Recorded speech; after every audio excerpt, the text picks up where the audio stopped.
70 let lovske družine Medvode, obnova centralne kuhinje v vrtcu Medvode, v Mednu spet dvosmerni promet, pred Sotočjem evropskega sožitja, 150 let čitalništva in šolstva v Šentvidu, knjižnica Medvode vpeta v učenje, z Bilske gasilke gredo na kvalifikacije. Lepo pozdravljeni. Današnjo oddajo začenjamo z lepo obletnico. Lovska družina Medvode je pretekli petek svečano proslavila 70-letnico svojega obstoja. Slavnostno akademijo v športni dvorani Medvode so se spomnili svojih začetkov, pogledali na storjeno v domačih logih v teh 7 desetletjih ter si zaželeli ostrega pogleda in naravne cevi tudi v prihodnjih časih. Čeprav se je organizirano lovstvo pri nas pričelo že leta 1907, pa 27. julij 1946 označuje tisti datum, ko se je tudi v Medvodah ustanovilo lovsko združenje, ki v letošnjem letu tako slavi 70 leti obstoja. Lovska družina Medvode danes skrbi za kar 4100 hektarov lovne površine. Naše območje pokriva od Zbiljskega jezera do Jeprce, do Snice, potem na Osovnik, na Tošč, Grmado in pa preko Katarine nazaj do motela Medno. To je območje okvirno, kjer sega lovska družina Medvode. Če se spregovorim nekaj o številčnosti divjadi. Pri nas je divjad trenutno še dokaj dosti bogata, tako da imamo kar dovolj številčno divjadi. Predvsem imamo velike probleme z divjimi prašiči, ki nam veliko delajo škode in moramo kar globoko tudi posesti v žep in pa da najdemo ta prav sporazum iz kmetij in pa s kmetijskimi proizvajalci. Lov že dolgo ne predstavlja več le sredstva za pridobivanje hrane, temveč je vloga lovcev danes predvsem varstvo narave in stalno ohranjanje ravnovesja v naših gozdovih. Imamo izraz, koliko imajo ribiči dober prijem, mi imamo dober pogled. To je naš pozdrav, dober pogled in ravne cevi. In kaj to pomeni? Ja, to pomeni, da moraš imeti dobro oko, ko pomeriš na divjad, potem pa tudi se pravi dober pogled in ravne cevi, to se pravi, da puška ne bo zgrešila, tudi to je stvar. Je pa ena stvar, puška je pri našem izvajanju zdajšnjih lov praktično mogoče izvajanje lova kvečimo 2-3%, ostalo so pa vse druge dejavnosti, dela in aktivnosti na celotnem področju. Lovska družina Medvode danes združuje 44 članov, ki so si pred leti svoj dom ustvarili v Preski, kjer je njihov sedež še danes. Zahvalo za odgovorno in vestno opravljanje svojega dela jim je podelil tudi predsednik Lovske zveze Slovenije in Zveze lovskih družin Ljubljana, magister Lado Bradač. Pred časom sem bil prejšnji mesec v Bruslu, kjer smo se pogovarjali o trajnostnem gospodarjenju z divjadjo. Mislim, da jih lahko komot povabo k nam, pa jih pogledajo, koliko smo pri nas divjadje ohranili, obvarovali in se imamo s čem za pohvaliti, medvoški lovci pa še posebej. Moram reči, da je predvsem pomembno to, da imajo dobro starešino, da so dobri tovariši, da znajo med seboj združevati delo in mislim, da nas to vse žene naprej. Medvoški lovci se lahko pohvalijo tudi z zavidanja vrednimi dosežki na strelskih tekmovanjih, ponosni pa so na slogo v svojih vrstah, ki jih združuje ne glede na starost, saj se med njimi najdejo tako mladi od 25. leta starosti, tisti najizkušenejši pa se spogledujejo že z 90 leti. Odnos do divjadi, mislim, da je kar precej podoben, kot je bil. Tisto poštenje do posameznega kosa, ki ga vpleniš, je bilo včasih viteško, tako če si šel na srnaka, si vedel, da se bojuješ z nekim, ki je pretkan. Srnca bogov, tisto bogovo srnca, ta malo srnca opregnala, praktično smo mogli odstreliti kot bi rekel, kazna ali obveznosti, če se srnaka počul. Moja odločitev postati lovec je precej enostavna bila. Oče je že lovec, tako da sem se nekako odločil, da bom nadaljeval to tradicijo. Kako gledam na lovstvo? Ja, zdaj, biti član lovske družine je kot prvo velika odgovornost, dati nek nov pogled na naravo, predvsem pa nek odgovoren in spoštljiv pogled na naravo. Ob svečanosti v športni dvorani Medvode, ki so jo sooblikovali žužemberski rogisti in lovski pevski zbor Medvode, so se lovci s plaketami in priznanji zahvalili zaslužnim članom v svojih vrstah in organizacijam, s katerimi uspešno sodelujejo, ter si zaželeli še naprej ostrega pogleda, da bodo uspešno upravljali svojo dejavnost tudi v bodočnosti. V petek 10. junija so župan občine Medvode Nejc Smole ter Ivan Cehte in Bojan Žvanut v imenu izbranega izvajalca VG5 podpisali pogodbo za prenovo centralne kuhinje v enoti Ostržek vrtca Medvode na Ostrovrharjevi. Gre za največjo investicijo v javne objekte na območju naše občine v letošnjem letu, saj se vrednost celotnega projekta giblje nad $500 000. Več kot polovico sredstev je za obnovo kuhinje, ki dnevno poskrbi za prehrano okoli 900 otrok in zaposlenih, zagotovil vrtec sam, kar je edinstven primer. Pa začnimo na začetku. Torej, zakaj je obnova centralne kuhinje vrtca Medvode, torej v enoti Ostržek na Ostrovrharjevi ulici, tako nujna zadeva? Predvsem zaradi tega, ker se v kuhinji križajo čiste in nečiste poti, zaradi tega, ker je inštalacija popolnoma popustila in ker je kuhinja dejansko popolnoma nefunkcionalna. Mi nimamo pregrajenih niti teh osnovnih stvari, kar se tiče dietne kuhinje, in z novo postavitvijo bomo prišli do nove dietne kuhinje. Križanja čistih, nečistih poti ne bo, dostop bo samo za kuhinjo, ne več skozi upravne prostore, in se mi zdi, da bomo res pridobili ogromno in sem hvaležna občini, da je pripravljena sodelovati. Treba je vedeti, da se je število naših otrok povečevalo, sploh v zadnjih letih z izgradnjo novih vrtcev. Smo prišli zdaj na številko 760 otrok, če se štejemo zraven 630 zaposlenih, pa smo res na številu 900 obrokov, ki jih je pa v sedanji kuhinji praktično nemogoče pripraviti, če bi želeli upoštevati vse tiste standarde, ki danes veljajo. Gre za največjo investicijo v javne objekte v občini Medvode v letu 2016, saj se vrednost celotnega projekta giblje okoli $500 000.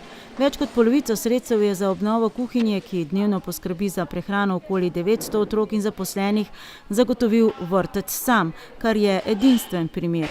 Zagotovo res gre za največjo investicijo v predšolsko in šolsko vzgojo v letošnjem letu, torej če se štejemo skupaj, bo to preko $500 000 vseh stroškov. Sem pa zelo vesel, da je pravzaprav vrtec zagotovil 3/5 te vsote. Kako je zagotovo z res skrbnim gospodarjenjem v zadnjih 7 letih, so vsako leto uspeli nekaj malega prihraniti. Ta mali prihranek pa jim je potem lansko leto občinski svet vzel, oziroma malce v hecu, malce zares. Smo se skupaj odločili, tudi z vodstvom vrtca, da ta presežek namenimo investicijam nazaj v vrtec. Torej, jaz mislim, da gre za en tak dober primer, kako se da skrbnim gospodarjenjem, pa s tem, da primakne en del še zraven občina, doseči tudi izboljšave v samem upravljanju dejavnosti. In tukaj je bila zdajle kuhinja res eno tako ozko grlo, en prostor izvajanja predšolske dejavnosti, kjer je najbolj škripalo.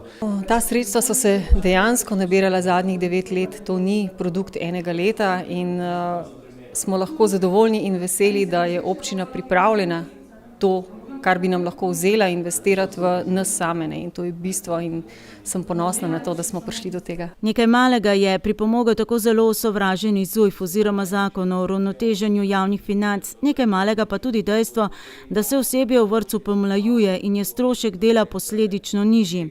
Na javnem naročilu, ki je bilo objavljeno konec marca, je bil izbran izvajalec, podjetje VG5, torej isti izvajalec, kot je uspešno gradil nov vrtec v Pirničah. Rok za celovito obnovo in manjšo širitev prostora je 45 dni od uvedbe v delo, opremo pa bo dobavilo podjetje Koga Sistemi. Že v tem tednu se bo začelo z arheološkimi raziskavami terena, ki so predpogoj za začetek del. Gradbena dela so predvidena v času šolskih počitnic, nova kuhinja pa bi morala biti predana v uporabo do začetka novega šolskega leta. Priprave potekajo že kar nekaj časa. Potrebno je precej logistike, potrebno je organizirati, kje bodo zaposleni, kako se bomo organizirali s prehrano, kako bomo preselili kuhinjsko opremo, ker seveda stvari ostanejo. V teh letih smo dokupili nekaj prekucnih ponov, konvektomat in druge stvari, ki ostanejo tudi vnaprej. Tako da je res ogromno nekih stvari, za katere upamo, da bodo vse šle zelo, zelo gladko. Kar se tiče gradbenih del, pa upam, da bo kdo drug poskrbel, da ne bo treba nam. Gre za razmeroma enostaven objekt, ki pa ima vse sestavine normalnega objekta, to pomeni izkop, konstrukcija, vsa finalna dela. K temu so pa še vključeni arheologi, to pomeni arheološka izkopavanja. Upam, da ta stvar ne bo trajala predolgo, ker imamo skupni rok 45 dni in jaz sem prepričan, da v teh 45 dneh bomo naredili vse, kar je potrebno in zahtevno od nas. Z zadovoljstvom ugotavljajo, da bodo že drugo leto zapored septembrom sprejeti v vrtec vsi otroci. Občina je v preteklih letih iz 26 oddelkov leta 2007 število leteh povečala na trenutno kar 40. Jeseni se sicer po 7 letih bivanja v prostorih osnovne šole Medvode vrtec iz njih umika in kot pravi Epihova, so šoli neskončno hvaležni, da je pomagala reševati prostorsko stisko ob povečanem vpisu v najbolj kritičnih letih. Prav zaradi potrebnega umika iz osnovne šole Medvode pa bo še vedno moral delovati stari vrtec v Smledniku. Tam je vse v redu, zares. Pač je potrebno spremljanje vseh evidenc kot po vseh ostalih vrtcih.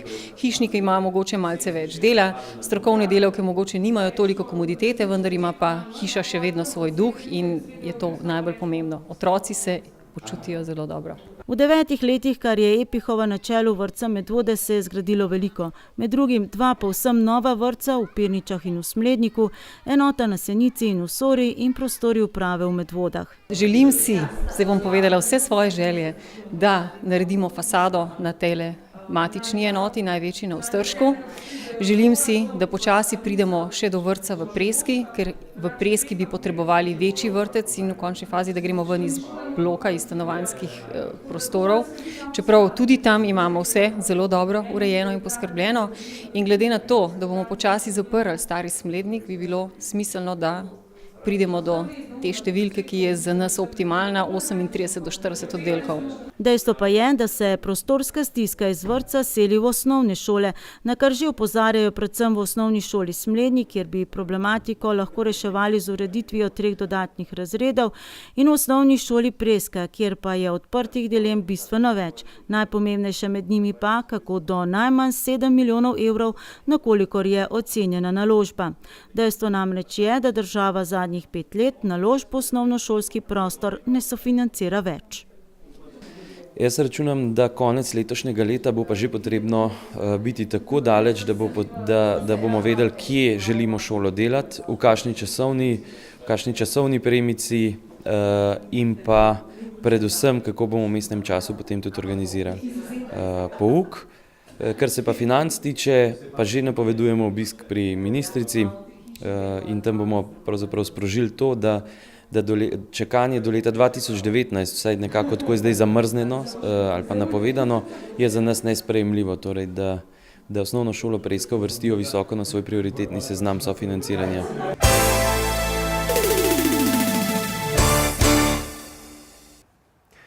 In vendarle smo dočakali. V petek 10. junija so dokončno odstranili semafor, ki je dopuščal zgolj izmenično enosmerni promet preko nadvoza nad železniško progo pod hotelom Medno in skoraj 2 leti in pol posledično še podaljšal čas vožnje v prestolnico in med drugim še dodatno poškodoval lokalno cesto, ki je mnogim služila kot obvoz v izogib koloni pred semaforjem. Stekel je dvosmerni promet prek obeh rekonstruiranih objektov. Na odseku, kjer znaša povprečni letni dnevni promet okrog 22.000 vozil na dan. Direkcija za infrastrukturo je konec januarja 2014, da bi zagotovila varen promet preko dotrajenega nadvoza in nič manj dotrajenega propusta, saj tako so govorile ocene stanja, uvedla izmenično enosmeren promet, kar je povzročilo veliko nejevolje. Čas vožnje v in iz Ljubljane se je na stari gorenjski magistralki, po kateri se dnevno vozi 22.000 avtomobilov, še dodatno podaljšal. Nastajala je škoda tako v gospodarstvu kot tudi na občinski cesti, ki jo je marsikdo uporabil, da se je izognil koloni pred semaforjem. Najmanj 2 razloga sta, da se na tem odseku skoraj 2 leti ni nič zgodilo. Najprej pomanjkanje finančnih sredstev za sanacijo objekta, potem pa še zapleti pri izboru izvajalca del. Medvoški župan Nejc Smole in župani Škofjeloškega konca so se kar 2-krat zbrali na terenu in zapretili z državljansko nepokorščino, preden so se dela konec lanskega leta končno začela. Gradbena dela na objektih so torej zaključena. Celotna rekonstrukcija s postavitvijo 2 začasnih mostov je stala malenkost manj kot 2 milijona evrov. Dela sta izvajali podjetji Rafael kot vodilni partner in železniško gradbeno podjetje Ljubljana, ki sta bili uspešni na razpisu, čeprav ni šlo brez zapletov in pritožb. Najprej so načrtovali zgolj postavitev začasnega montažnega mostu za potrebe vzpostavitve obvoza, posneje pa so v državnem proračunu zagotovili finančna sredstva za celovito investicijo, torej izgradnjo dvosmernega obvoza preko 2 montažnih premostitvenih objektov, drugi je svojemu namenu sicer služil le 2 meseca, za rekonstrukcijo nadvoza čez železnico in rekonstrukcijo ceste ter nadomestno gradnjo propusta nad potokom. Gradnja je bila zahtevna, saj je bilo potrebno dinamiko del na gradbišču uskladiti tudi z voznimi redi v železniškem prometu. Ponagajalo pa je tudi vreme. Obljubili smo vam tudi odgovor, zakaj podjetje Gradkop še ni saniral plazu in rekonstruiral 80-metrskega dela ceste Seničica-Golo Brdo. In tudi danes ga ne bomo, kajti iz občinske uprave zaradi interesa postopka ne želijo dajati izjav, preden zadeva ne bo rešena. Vsaj dogovorno. Neuradno pa zaenkrat le toliko, lastnik zemljišč, po kateri poteka cesta in kjer bi se morala opraviti sanacija, zahteva več, kot je občina pripravljena dati.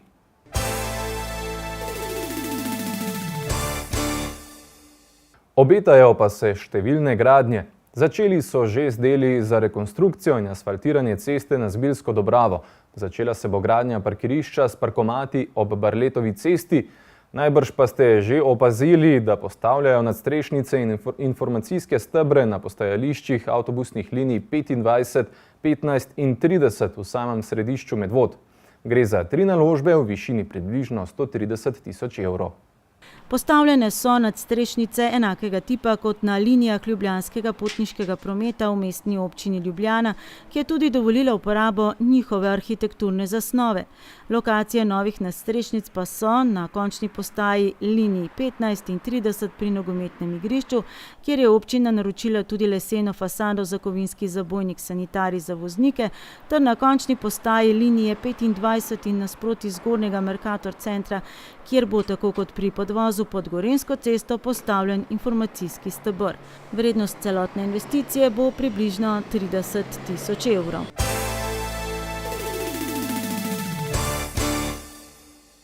Občina je pridobila pravnomočno gradbeno dovoljenje za izgradnjo parkirišča ob Barletovi cesti.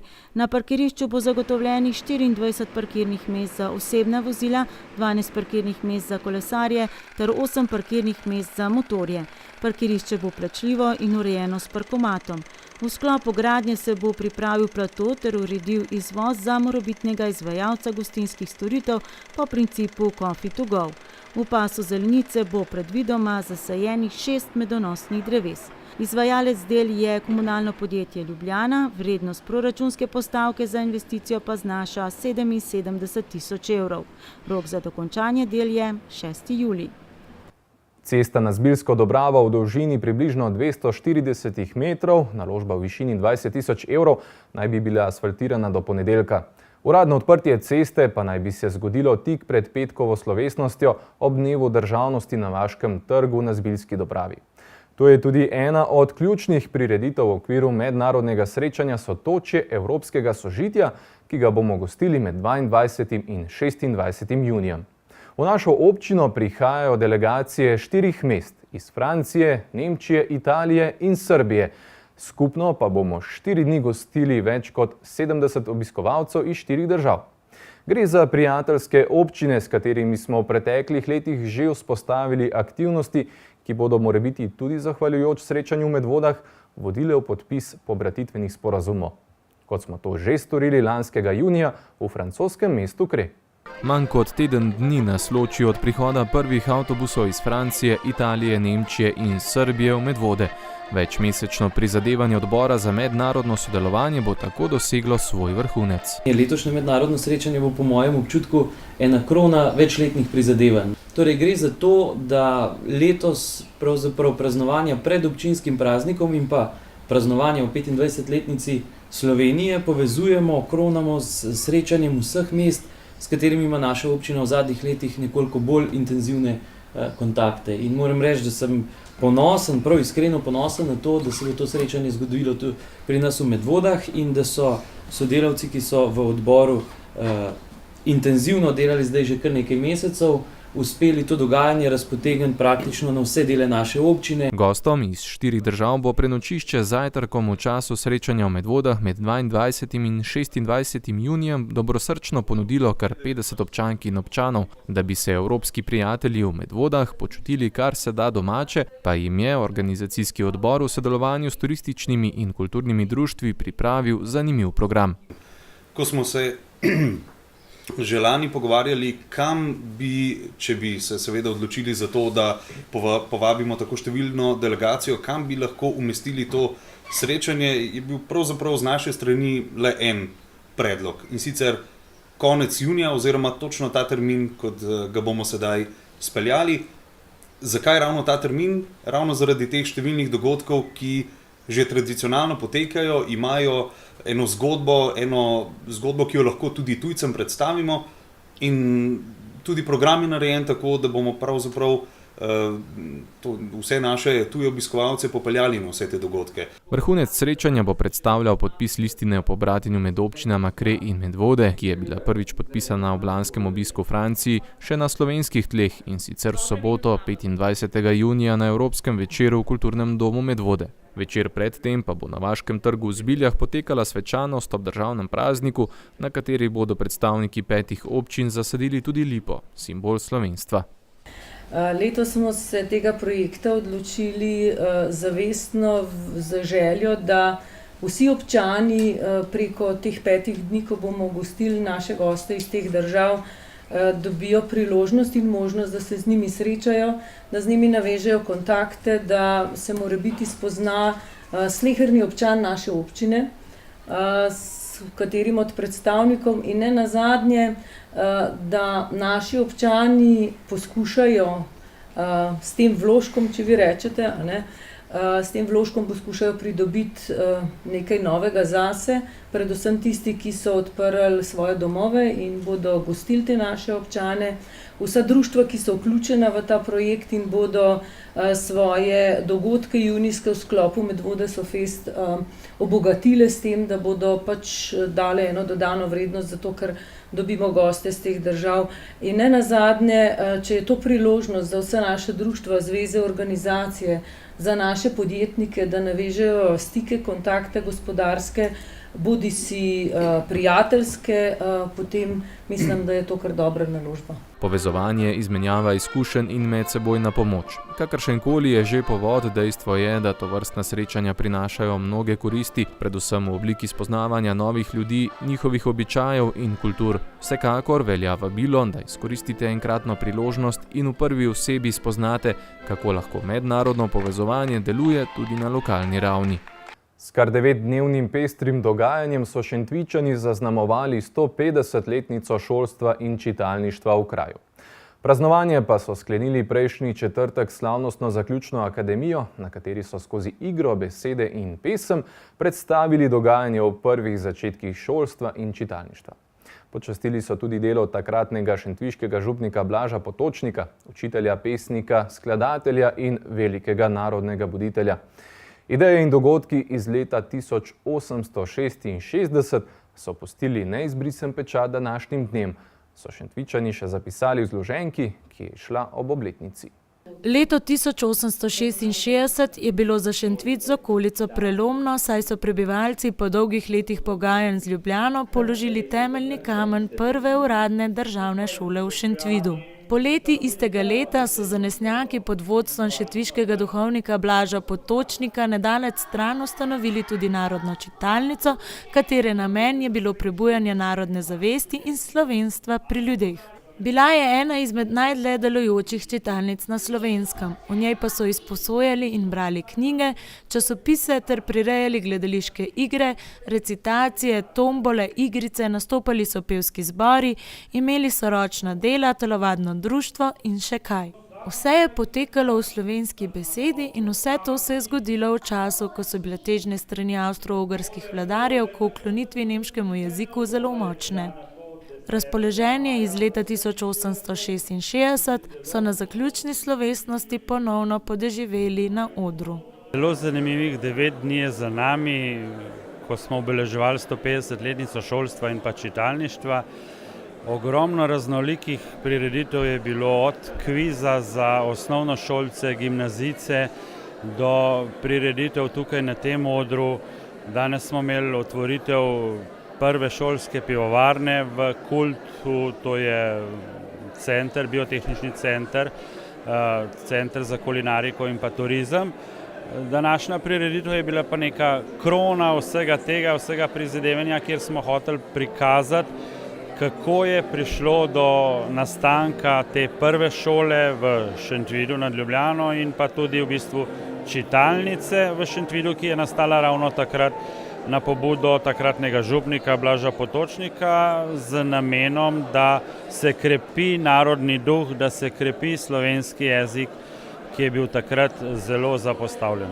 Dogodke pod pokroviteljstvom župana mestne občine Ljubljana Zorana Jankovića so poleg društva Blaž Potočnikova čitalnica pripravili še knjižnica Šentvid, četrtna skupnost Šentvid, osnovna šola Šentvid, osnovna šola Alojzija Šuštarja, osnovna šola Franca Rozmana Staneta in osnovna šola Vižmarje Brod, ter škofijska klasična gimnazija, gimnazija Šentvid, ter center kulinarike in turizma Kult 316 in ostali. Moram reči, da je zelo pozitivna in moram reči, da je bil zelo dober odziv tako od vseh obiskovalcev, ki so prišli na te prireditve, ne. Tako da smo izredno zadovoljni, no, in z obiskom, in z odzivom, in z nivojem konec koncev prireditev. Tako da vsi udeleženci, ki so pač določeno prireditev prevzeli v smislu organizacije, so odlično izvedli svojo nalogo. Torej v Šentvidu vas ne rabi biti strah za slovensko besedo? Sploh v Šentvidu ne, no. Dokler bomo še taki entuzijasti, ki se gremo take stvari, ki se ukvarjamo malo s tem z veseljem, ne za denar, mislim, da se ni treba bati. Bati se bo potrebno takrat, ko tega ne bo več, ker opažamo, če tudi pogledate po dvorani, mladine ni veliko, ne? Predvsem so starejši, srednja generacija še malo.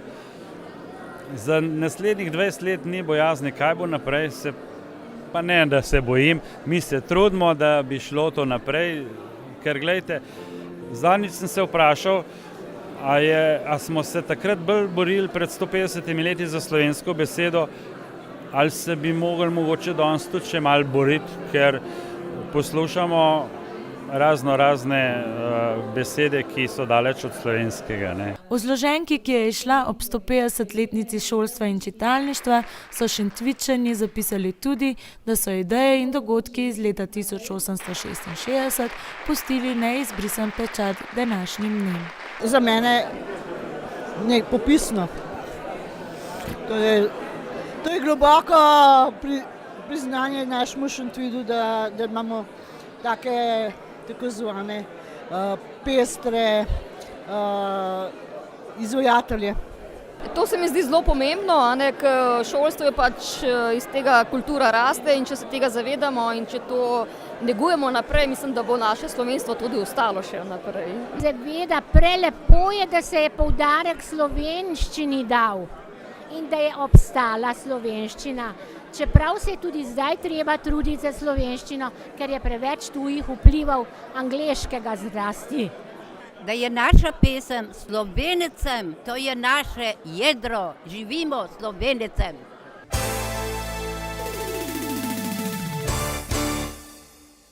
Knjižnica Medvode je ena najbolj vpetih ustanov projekt vseživljenjskega učenja, ki poteka še vse do konca tega meseca. Včeraj so med drugim zaključili tudi cikel 3 predavanj o motnjah hranjenja. V knjižnici Medvode so se ponovno aktivno vključili v vseslovenski projekt Teden vseživljenjskega učenja, ki se, tako kot je sedaj že tradicija, ni zaključil v okviru enega tedna, ampak se bodo dogodki vrstili še vse do konca tega meseca. V sklopu projekta, ki je najvidnejša promocijska kampanja na področju izobraževanja v Sloveniji, so v Medvoški knjižnici pripravili kar 18 različnih dogodkov za vse generacije in za čisto vsak okus nekaj. Zdi se mi, rdeča nit pri TVU je vse ista, to je medgeneracijsko izobraževanje in povezovanje. Ne? In gospa Agata Trojer, ki vodi projekt, mi je povedala, karkoli bo v redu za otroke, za mladino, za starejši, kar se povezujemo. In mi smo res imeli za vse generacije prireditve, na sami tržnici smo pa nastopili z delavnico vetrnic in so prihajali tako mladi kot njihovi starši. Odziv je različen od prireditve do prireditve, ampak nasplošno smo zadovoljni, tudi večerno predavanje takrat 18. maja je bilo dobro obiskano in ostale prireditve. Se pravi, včasih nas ljudje presenečajo, ker jih kakšna stvar zanima bolj ali manj, kot smo pričakovali, ampak načeloma je obisk lep. V okviru pestrega dogajanja smo se med drugim udeležili tudi zadnjega predavanja iz cikla 3 na temo motnje hranjenja, tokrat z naslovom Kako se ustaviti pri enem piškotu. O tem zanimivem pogledu na temo prehranjevanja je spregovorila diplomirana socialna delavka Ana Ziharl, ki ima več kot 20 let izkušenj s svetovanjem pri motnjah hranjenja. Predavateljica se je dotaknila pogostega vprašanja, o katerem se pogovarjamo kar tako ob kavi ali ob praznikih, kako pri uživanju sladkorja oziroma hrane ostati znotraj lastnih meja in kje si sploh te meje postaviti.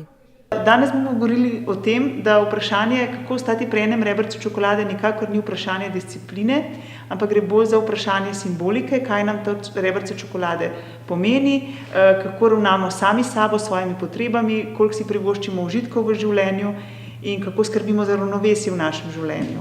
Pa zakaj mislite, da v današnjih časih je to problem, ravnovesje najti v življenju? Ja, predvsem zato, ker svet od nas pričakuje, da bomo zmeraj dobre volje, nasmejani in 100% in naj bi bili delovni, da ima kapitalizem lažje naprej še živi iz tega, če mi skozi delamo. Če bomo pa malo leni in bomo počivali in bomo razmišljali, pa se nam bo malo manj dal delati in bo malo manj dobička od nas. Zato je pomembno, da mi spodbujamo še k temu, da si človek vzame počitek, da si dovolj eno nepopolnost, ker če samo stremimo k popolnosti, je pravzaprav popolnost nekaj, kar večina ne bomo nikoli dosegli, ampak bomo pa skozi nezadovoljni in bomo zaradi tega več trošili. Tako da nekako skušamo ustaviti ta krog nezadovoljstva in trošenja.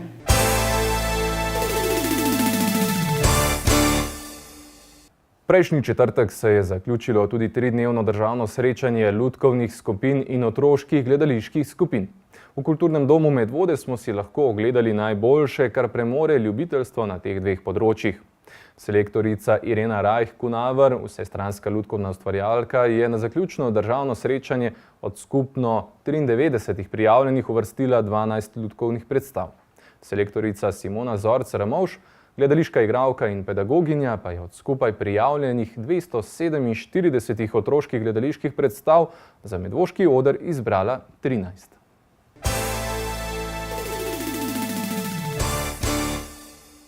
Pretekli petek so se na vrhu Pohograjske grmade ponovno že 15-tič srečali medvoški in pohograjski planinci, ki se na tem razglednem vrhu srečujejo že vse od leta 2001.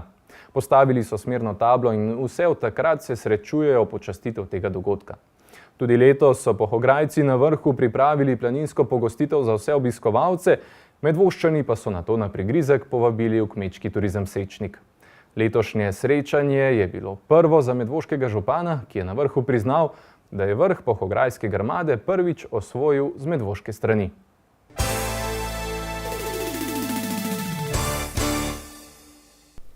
Pretekli vikend je na slovenski obali prevladovalo gasilsko vzdušje, saj je potekalo državno gasilsko tekmovanje v športnih disciplinah. Naša občina je bila več kot odlično zastopana, saj smo v Koper poslali kar 7 ekip. Na sobotnem članskem tekmovanju so se za odličja borile članice A iz Bil in gasilski veterani iz Smlednika. Dekleta so zasedla 20. mesto, člani pa so bili na veliko žalost navijačev diskvalificirani zaradi nedokončane vaje. V nedeljo so na progo stopili mladinci in pionirji. Kar 5 mladih ekip se je pomerilo v gasilsko-športnih disciplinah. Mladinci iz Sore so dosegli 11. mesto, pionirke iz Sore 23. mesto, mladi pionirji iz Bil so zasedli odlično 7. mesto, pravi boj pa se je odvil med mladinkami iz Sore in iz Bil. Na koncu so za 10 bolje svojo nalogo opravile zbilske gasilke in se s 4. mestom uvrstile na kvalifikacije za olimpijado. Odlično 5. mesto v državi je pripadlo Sori.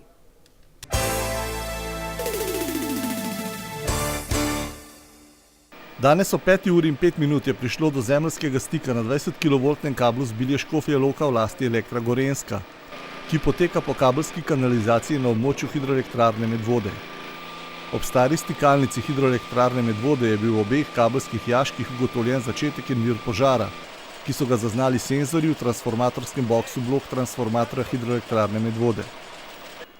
Dežurno osebje v centru vodenja Savskih elektrarn je o pojavu alarma in pregledu objekta obvestilo Center za obveščanje in gasilce, ki so po izklopitvi vseh delujočih naprav hidroelektrarne Medvode in razdeljene transformatorske postaje Medvode strani Elektra Gorenjska hitro lokalizirali in pogasili požar v omenjenih kabelskih jaških. Zaradi zagotovitve varnih pogojev za gašenje in ugotovitve vzroka požara so v Savskih elektrarnah za slabi 2 uri preventivno ustavili oba agregata hidroelektrarne Medvode. Elektro Gorenjska pa je zagotovila prenapajanje vseh potrošnikov napajanih iz RTP Medvode. V intervenciji so sodelovala 3 gasilska društva Gasilske zveze Medvode, PGD Preska Medvode 4 vozili ter PGD Sora in PGD Zgornje Pirniče s po 2 voziloma. Skupaj je v akciji sodelovalo 33 gasilcev. V intervenciji so sodelovali še policisti policijske postaje Medvode, reševalna postaja Ljubljana in del štaba civilne zaščite občine Medvode. Hitra in učinkovita intervencija je preprečila še hujšo škodo na objektu in infrastrukturi. Motena oskrba z električno energijo pa je bila odpravljena nekaj minut po 7 uri zjutraj. Posredovanje gasilcev je bilo zaključeno ob 8 uri. Odprava posledic požara že poteka. Hidroelektrarna Medvode oddaja električno energijo v omrežje in vsi potrošniki na območju RTP Medvode so oskrbovani.